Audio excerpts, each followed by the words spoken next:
Hello students, હું છું Savaliya sir અને ધોરણ 11 સાયન્સ પાર્ટ 1 ચેપ્ટર નંબર 4 રાસાયણિક બંધન એના JEE નીટના આ ટેબલ ટોપ લેક્ચર 3માં આપનું સ્વાગત છે.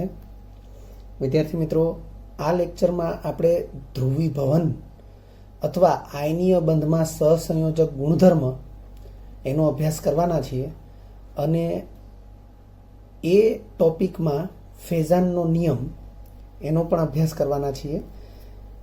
વિદ્યાર્થી મિત્રો, લાસ્ટ લેક્ચરમાં આપણે એવી ચર્ચા કરેલી કે સહસંયોજક બંધમાં ધ્રુવીયતા જે છે એ આયનીય બંધની લાક્ષણિકતા છે, એટલે કે આયનીય સ્વભાવ છે.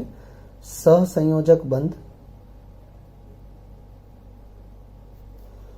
માં ધ્રુવીયતા એને બંધનો આયનીય સ્વભાવ કહેવાય અને સેમ એવું આયનીય બંધમાં ધ્રુવીભવન એને સહસંયોજક સ્વભાવ કહેવાય.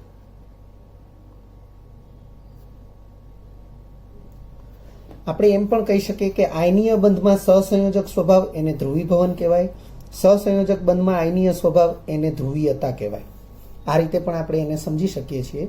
ફરીથી વિદ્યાર્થી મિત્રો, આપણે ધ્યાનમાં રાખીશું કે સહસંયોજક બંધમાં ધ્રુવીયતા જે છે એ એનો આયનીય સ્વભાવ છે. એ જ વસ્તુને આપણે આવી રીતે પણ સમજી શકીએ કે સહસંયોજક બંધમાં આયનીય સ્વભાવ એને બંધની ધ્રુવીયતા તરીકે ઓળખી શકાય, અથવા આ સાઈડ આયનીય બંધમાં ધ્રુવીભવન એટલે સહસંયોજક સ્વભાવ, એ જ વસ્તુને આપણે આયનીય બંધમાં સહસંયોજક સ્વભાવ એટલે જ ધ્રુવીભવન એવી રીતે પણ આપણે ઓળખી શકીએ. ધ્રુવીભવન માટે અહીં સ્પષ્ટીકરણ કરેલું છે. ઋણ આયનના ઇલેક્ટ્રોન વાદળની ધન આયન વડે થતી વિકૃતિને ધ્રુવીભવન કહે છે. વિદ્યાર્થી મિત્રો, અહીંયા ધન આયન એટલે C+, ઋણ આયન એટલે A-, C કહેતા કેટાયન, A કહેતા એનાયન. આપણે એવું જાણીએ છીએ કે તટસ્થ પરમાણુમાંથી ધન આયન બને ત્યારે કદ ઘટે છે અને તટસ્થ પરમાણુમાંથી ઋણ આયન બને ત્યારે કદ વધે છે. એટલે સામાન્ય રીતે ઋણ આયન કદમાં મોટા હોય છે અને ધન આયન કદમાં નાના હોય છે. એટલે આપણે આ પ્રકારે દર્શાવેલું છે. સામાન્ય રીતે આ બંને વિરુદ્ધ વીજભારિત આયનો એકબીજા સાથે સ્થિર વિદ્યુતીય આકર્ષણથી જોડાયેલા હોય છે. અહીં જે ધન આયન બન્યો છે એણે ઇલેક્ટ્રોન ગુમાવ્યો છે અને જે ઋણ આયન બન્યો છે એણે ઇલેક્ટ્રોન મેળવ્યો છે. ધન આયન બનનાર પરમાણુ બાહ્ય કક્ષામાંથી ઇલેક્ટ્રોન ગુમાવે છે અને ઋણ આયન બનનાર તત્વ એટલે કે પરમાણુ એ બાહ્ય કક્ષામાં ઇલેક્ટ્રોન મેળવે છે. પરંતુ ધ્રુવીભવન થાય ત્યારની પરિસ્થિતિ કંઈક આવી છે કે ધન આયન રૂપી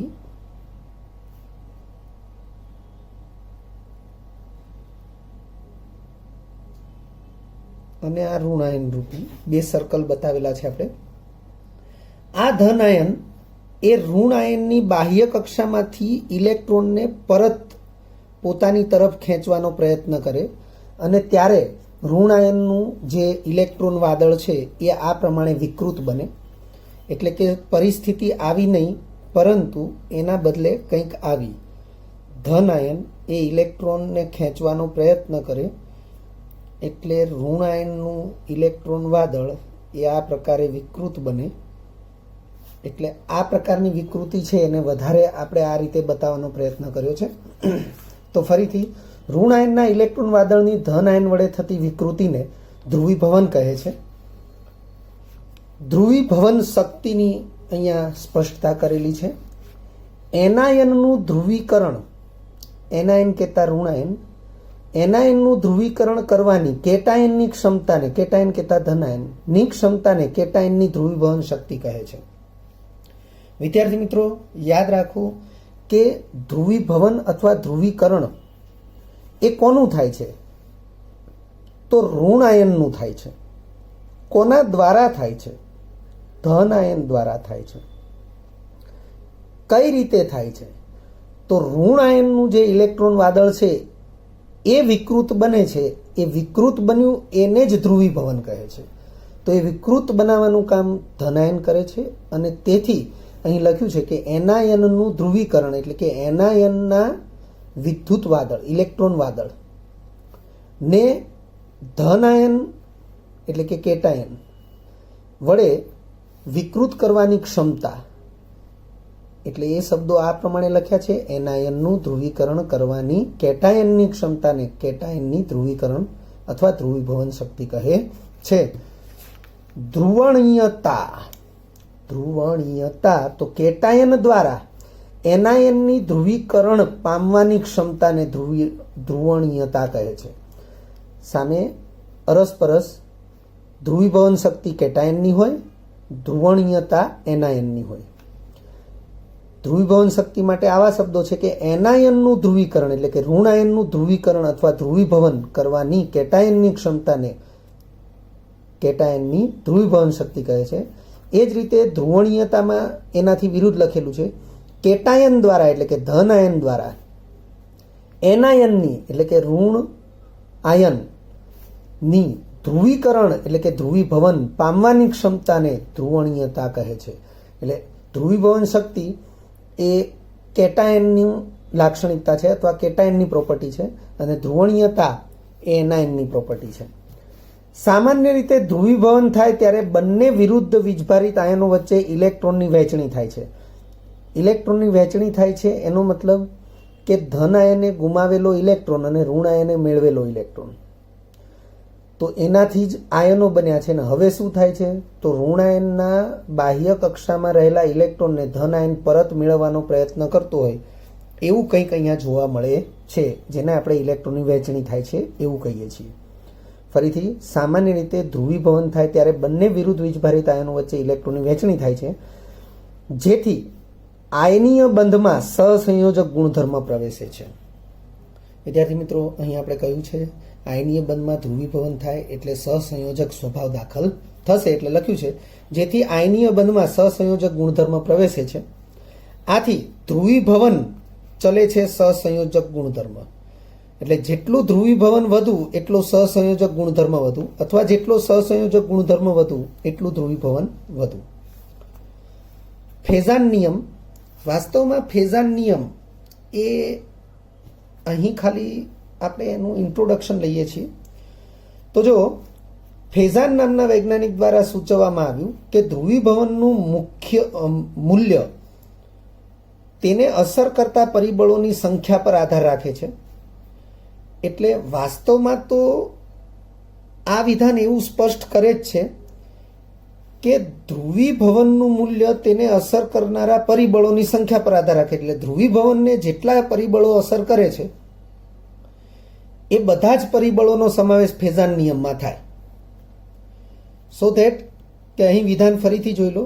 ફેઝાન દ્વારા સૂચવવામાં આવ્યું ફેઝાન નામના વૈજ્ઞાનિક દ્વારા કે ધ્રુવીભવનનું મૂલ્ય તેને અસર કરતા પરિબળોની સંખ્યા પર આધાર રાખે છે. વિદ્યાર્થી મિત્રો આ એવું કહેવા માંગે છે ધારો કે ધ્રુવીભવન પ્રક્રિયાને 5 પરિબળો અસર કરે છે તો શક્ય 5 પરિબળો જે છે એ પૈકી ધારો કે કોઈ આયનીય બંધ એનું ધ્રુવીભવન થાય છે પણ 3 જ પરિબળો અસરકારક નીવડે છે બાકી 2 અસરકારક નીવડતા નથી તો ધ્રુવીભવનનું મૂલ્ય એ 3 પરિબળોને અનુરૂપ હશે. ધારો કે અન્ય કોઈ આયનીય બંધ છે અને એનું ધ્રુવીભવન થાય છે ત્યાં 2 જ પરિબળો અસરકારક નીવડે છે બાકી 3 પરિબળો અસરકારક નીવડતા નથી તો ધ્રુવીભવનનું મૂલ્ય એ 2 અસરકારક પરિબળોને આધીન જ હશે. એટલે ફેઝાન દ્વારા સૂચવવામાં આવ્યું કે ધ્રુવીભવનનું મૂલ્ય તેને અસર કરતા પરિબળોની સંખ્યા પર આધાર રાખે છે જેને ફેઝાનનો નિયમ કહે છે. તો અહીં આપણે ફેઝાનના નિયમ એટલે કે ધ્રુવીભવનને અસર કરનારા પરિબળો વિશે અભ્યાસ કરીશું. સૌથી પહેલું પરિબળ છે કેટાયનનું કદ. કેટાયન કહેતા ધન આયનનું કદ. એનાયનનું ધ્રુવીભવન વિદ્યાર્થી મિત્રો ઋણ આયનનું જ થાય છે એટલે આપણે લખ્યું છે એનાયનનું ધ્રુવીભવન ચલે છે 1 કેટાયનનું કદ. તો વિદ્યાર્થી મિત્રો આના પરથી સ્પષ્ટ થાય છે કે જેટલું ધન આયનનું કદ નાનું એટલું ઋણ આયનનું ધ્રુવીભવન વધુ. આને આપણે બીજી રીતે કહીએ તો જેટલું કેટાયનનું કદ એટલે કે ધન આયનનું કદ નાનું એટલી તેની ધ્રુવીભવન શક્તિ વધુ. એક જ સમૂહના તત્વોથી બનતા સંયોજનો માટે ધ્રુવીયતાનો ક્રમ BeCl2 greater than MgCl2 greater than CaCl2. તમે જોઈ શકો છો વિદ્યાર્થી મિત્રો બધા ક્લોરાઇડ સંયોજનો છે, પણ Be+2 ની સાપેક્ષે Mg+2 નું કદ વધે છે. કદ વધે છે તો ધ્રુવીયતા ઘટે છે, એટલે કે ધ્રુવીભવન ઘટે છે. એનાથી CaCl2 તો ધ્રુવીભવન હજુ પણ ઘટે છે. એટલે આ પ્રમાણે ધન આયનના કદ વધે છે તો સામે ધ્રુવીભવન ઘટે છે.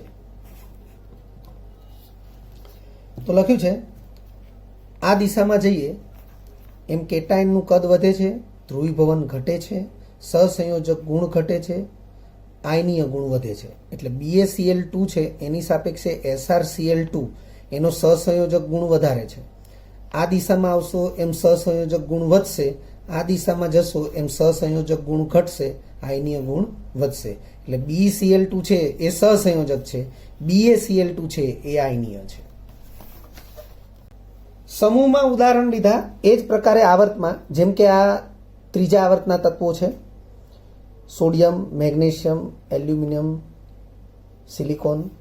તો ડાબીથી જમણી તરફ જઈએ એમ ધન આયનોના કદ ઘટશે, એટલે લખ્યું છે કેટાયનનું કદ ઘટે છે, અને કેટાયનનું કદ ઘટે તો સહસંયોજક ગુણ વધશે, કારણ કે એનાયનનું ધ્રુવીભવન એ કેટાયનના કદના વ્યસ્ત પ્રમાણમાં હોય છે.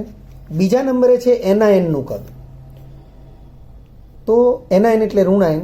સમાન કેટાયન માટે ધ્રુવીયતા એટલે કે ધ્રુવીભવન ચલે છે એનાયનનું કદ. એક જ સમૂહના એનાયનના સંદર્ભમાં આપણે અહીં તમે જુઓ ધન આયન એકનો એક રાખ્યો છે, CaF2, CaCl2, CaBr2, CaI2.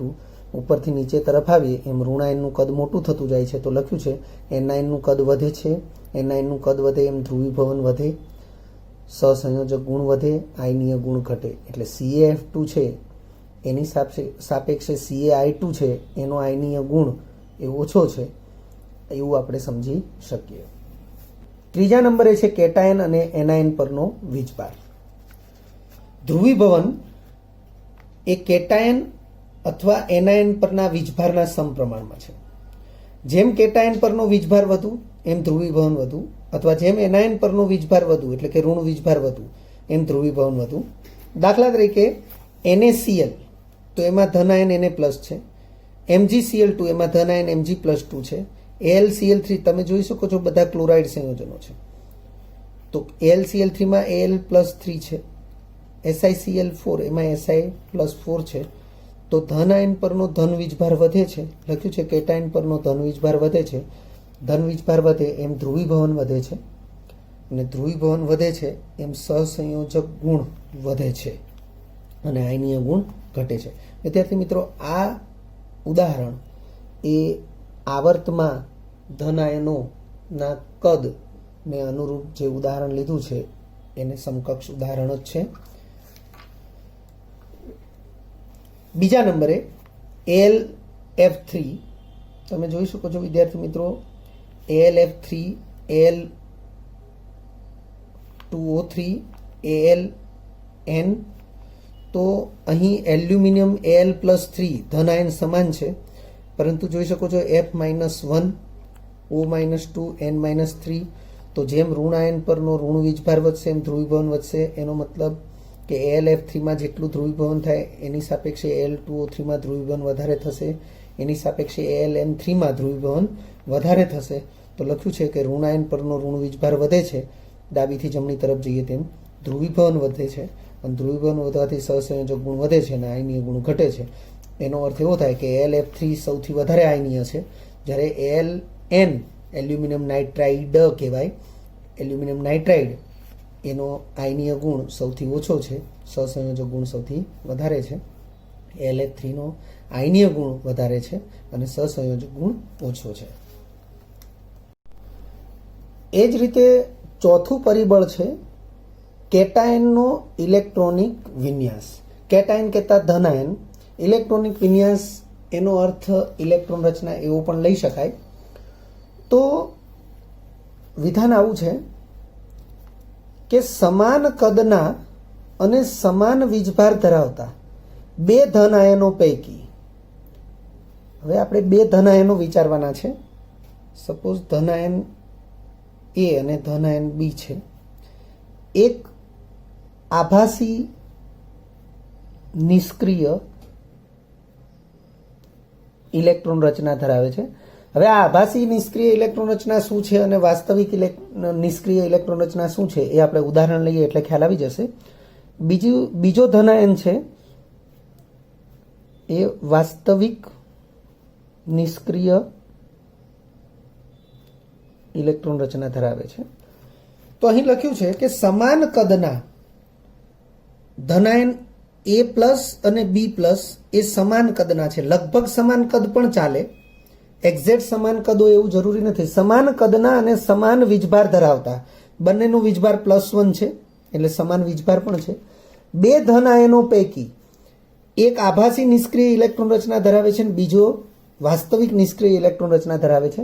તો લખ્યું છે બે ધન આયનો પૈકી આભાસી નિષ્ક્રિય ઇલેક્ટ્રોન રચના ધરાવતા ધન આયનની ધ્રુવીભવન ક્ષમતા એ વાસ્તવિક નિષ્ક્રિય ઇલેક્ટ્રોન રચના ધરાવતા વાસ્તવિક નિષ્ક્રિય ઇલેક્ટ્રોન રચના ધરાવતા ધન આયન કરતાં વધુ હોય છે. એનો અર્થ કે ધ્રુવીભવન ક્ષમતા નો સાપેક્ષ ક્રમ આ રીતે થશે. એટલે કે આભાસી નિષ્ક્રિય ઇલેક્ટ્રોન રચના ધરાવતા ધન આયનની ધ્રુવીભવન ક્ષમતા એ વધુ છે અને વાસ્તવિક નિષ્ક્રિય ઇલેક્ટ્રોન રચના ધરાવતા ધન આયનની ધ્રુવીભવન ક્ષમતા સાપેક્ષમાં ઓછી છે. બંને ધન આયનો લગભગ સમાન કદના છે અને સમાન વીજભાર ધરાવે છે. તો આપણે આ બાબતને એક ઉદાહરણથી સમજીએ. દાખલા તરીકે Cu+ ક્યુપ્રસ આયન છે અને Na+ સોડિયમ આયન છે. તો વિદ્યાર્થી મિત્રો, Cu+ અને Na+, તો સૌથી પહેલા આપણે કોપર અને સોડિયમને વિચારીએ. કોપર Z=29 છે અને પરમાણુ ક્રમાંક 29 છે અને અહીં Z=11 છે. તો વિદ્યાર્થી મિત્રો, કોપરની ઇલેક્ટ્રોન રચના આવી થશે આર્ગન કમ્પ્લીટ. આપણે જાણીએ છીએ કે કોપર અને ક્રોમિયમ એ બંને વિશિષ્ટ સ્થાયીતા ધરાવતી ઇલેક્ટ્રોન રચના ધરાવે છે. એટલે આર્ગન કમ્પ્લીટ 4s1 3d10, એટલે વાસ્તવમાં તો આપણે આને જો કમ્પ્લીટ વાળી ઇલેક્ટ્રોન રચના લખતા હોઈએ તો 3d10 અને 4s1 લખીએ છીએ. અને આર્ગનની ઇલેક્ટ્રોન રચના જો આપણે દર્શાવીએ તો નિયોન કમ્પ્લીટ 3s2 3p6 અને પછી આ ઇલેક્ટ્રોન રચના 3d10 4s1 આવી રીતે દર્શાવી શકીએ. આ કોપરની ઇલેક્ટ્રોન રચના છે. હવે જો હું ક્યુપ્રસ આયન વિચારું કે Cu+1, તો Cu+1 થવા માટે 4s નો એક ઇલેક્ટ્રોન છે એ દૂર થશે. તો ક્યુપ્રસ આયનની ઇલેક્ટ્રોન રચના માટે આપણે જોઈએ તો neon complete 3s2 3p6 3d10. તો તમે જોઈ શકો છો કે બાહ્યતમ કક્ષા નંબર 3 છે એની જેટલી કક્ષકો છે એ બધી જ કક્ષકો ઇલેક્ટ્રોનથી પૂર્ણ ભરાયેલી છે. એ સ્થિતિમાં Cu+1 એ આભાસી નિષ્ક્રિય ઇલેક્ટ્રોન રચના ધરાવતું ધન આયન કહેવાશે.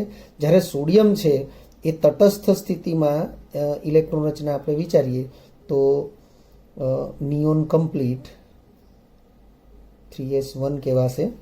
આ જ વસ્તુને આપણે જો આવી રીતે લખવું હોય તો પણ લખી શકાય. હિલિયમ કમ્પ્લીટ 2s2 2p6 અને 3s1. તો જ્યારે સોડિયમમાંથી Na+ આયન બનશે ત્યારે આ ઇલેક્ટ્રોન દૂર થશે અને એ ઇલેક્ટ્રોન દૂર થયેલી સ્થિતિમાં Na+ની ઇલેક્ટ્રોન રચના થશે હિલિયમ કમ્પ્લીટ 2s2 2p6. તો વિદ્યાર્થી મિત્રો, આ જે ઇલેક્ટ્રોન રચના છે એ વાસ્તવમાં નિયોનની ઇલેક્ટ્રોન રચના છે. તો નિયોનની ઇલેક્ટ્રોન રચના એટલે નિયોન નિષ્ક્રિય તત્વ છે. વાસ્તવિક નિષ્ક્રિય તત્વ નિયોન જેવી જ ઇલેક્ટ્રોન રચના છે. એટલે Na+ છે એને વાસ્તવિક નિષ્ક્રિય ઇલેક્ટ્રોન રચના ધરાવતું ધન આયન કહેવાય. જ્યારે આવી કોઈ ઇલેક્ટ્રોન રચના ધરાવતું નિષ્ક્રિય તત્વ નથી. જો આપણે આર્ગનની ઇલેક્ટ્રોન રચના વિચારવી હોય તો 3p6 સુધીમાં એ પૂરી થઈ જાય, પણ 3d10 એ વધારાનું છે. તો એ સ્થિતિમાં આપણે એવી રીતે એને સમજાવી શકીએ કે એ આભાસી નિષ્ક્રિય ઇલેક્ટ્રોન રચના ધરાવતું તત્વ છે. આભાસી નિષ્ક્રિય ઇલેક્ટ્રોન રચના ધરાવતો ધન આયન છે Cu+1 એટલે કે ક્યુપ્રસ. કારણ કે બાહ્યતમ કક્ષા નંબર 3 એની અંદર જેટલી કક્ષકો છે એ બધી જ કક્ષકો ઇલેક્ટ્રોનથી પૂર્ણ ભરાયેલી છે. એ સ્થિતિમાં આપણે એને આભાસી નિષ્ક્રિય ઇલેક્ટ્રોન રચના ધરાવતો ધન આયન કહીશું અને Na+ છે એને વાસ્તવિક નિષ્ક્રિય ઇલેક્ટ્રોન રચના ધરાવતો ધન આયન કહીશું. તો જો Cu+ એટલે ક્યુપ્રસ અને Na+ એટલે કે સોડિયમ, આ બંને ધન આયનો સમાન કદના અને સમાન વીજભાર ધરાવે છે. બંનેના કદ સમાન છે અને બંને ઉપર +1+1 વીજભાર છે. આથી Cl- જેવા સમાન એનાયન એટલે કે ઋણાયન ના સંદર્ભમાં CuCl2, કારણ કે Cu+1 છે તો +1 બે વાર એટલે Cu2 અને Cl2, Cu2Cl2 અથવા એને CuCl પણ લખી શકાય. Cu2Cl2 અથવા CuCl એ સહસંયોજક છે, કારણ કે Cu+ એ આભાસી નિષ્ક્રિય ઇલેક્ટ્રોન રચના ધરાવે છે એટલે એની ધ્રુવીભવન ક્ષમતા સાપેક્ષમાં વધુ હોય અને તેથી એમાં સહસંયોજક સ્વભાવ સાપેક્ષમાં વધુ હશે. એટલે એ સહસંયોજક છે જેનું ગલનબિંદુ 442°C છે. જ્યારે NaCl છે એમાં Na+ આયન એ Cu+ જેટલો જ વીજભાર ધરાવે છે અને લગભગ એના જેટલું જ કદ ધરાવે છે, પરંતુ Na+ છે એ વાસ્તવિક નિષ્ક્રિય ઇલેક્ટ્રોન રચના ધરાવે છે અને તેથી NaCl એ આયનીય સંયોજન છે, તેમાં ધ્રુવીભવન એ સાપેક્ષમાં ઘણું ઓછું થાય છે અને તેનું ગલનબિંદુ 800°C છે. અહીં આપણે એ વસ્તુની સ્પષ્ટતા કરી છે. NS2Np6 એ વાસ્તવિક નિષ્ક્રિય ઇલેક્ટ્રોન રચના છે જે Na+ માટે છે. તમે જોઈ શકો છો અહીંયા n બરાબર 2 વિચારીએ તો NS2Np6 n બરાબર 2 છે અને સામે NS2Np6ND10 એ આભાસી નિષ્ક્રિય ઇલેક્ટ્રોન રચના છે. n બરાબર 3 વિચારીએ તો એ Cu+1 માટે આભાસી નિષ્ક્રિય ઇલેક્ટ્રોન રચના દર્શાવે છે. તો લખ્યું છે વાસ્તવિક નિષ્ક્રિય ઇલેક્ટ્રોન રચના છે અને એના વડે થતું ધ્રુવીભવન સાપેક્ષમાં ઓછું હોય છે, કારણ કે એની ધ્રુવીભવન ક્ષમતા ઓછી છે. જ્યારે NS2Np6ND10 એ આભાસી નિષ્ક્રિય ઇલેક્ટ્રોન રચના ધરાવતો ધન આયન છે, એના વડે થતું ધ્રુવીભવન સાપેક્ષમાં વધુ હોય છે, કારણ કે એની ધ્રુવીભવન ક્ષમતા વધુ હોય છે. આમ CuCl માં NaCl ની સાપેક્ષે વધુ ધ્રુવીભવન થતું હોવાથી CuCl એ સાપેક્ષમાં વધુ સહસંયોજક ગુણ ધરાવે છે. વિદ્યાર્થી મિત્રો, અહીં આ 4 પરિબળો કે જે ધ્રુવીભવનને અસર કરનારા પરિબળો છે એ 4 પરિબળો એ ફેઝાનના નિયમનો ભાગ છે. ફેઝાનનો નિયમ હતો કે ધ્રુવીભવનનું મૂલ્ય તેને અસર કરનારા પરિબળોની સંખ્યા ઉપર આધાર રાખે છે. કોઈ આયનીય સંયોજન એમાં આયનીય બંધ એમાં ધ્રુવીભવન થતું હોય, પણ આ 4માંથી ધારો કે 2 જ પરિબળો અસર કરનારા હોય, બાકીના 2 અસર કરતા ન હોય, તો ત્યાં ધ્રુવીભવનનું મૂલ્ય એ પ્રમાણે રહેશે. જો 4 અસર કરતા હશે તો ધ્રુવીભવનનું મૂલ્ય સૌથી મહત્તમ હશે. આ પ્રમાણે આપણે ફેઝારના નિયમને વિચારી શકીએ છીએ. વિદ્યાર્થી મિત્રો, જો તમને આ વિડીયો લેક્ચર ગમ્યો હોય તો લાઇક આપજો, શેર કરજો અને સબસ્ક્રાઇબ પણ કરજો. અગાઉના લેક્ચરનું રિવિઝન અને પાઠ્યપુસ્તકનું વાંચન કરતા રહેજો. આ લેક્ચર અંગે કોઈ પણ ડિફિકલ્ટી હોય તો મને વોટ્સઅપ કરી શકાય. આભાર. ફરી મળીશું નવા વિડીયો લેક્ચરમાં.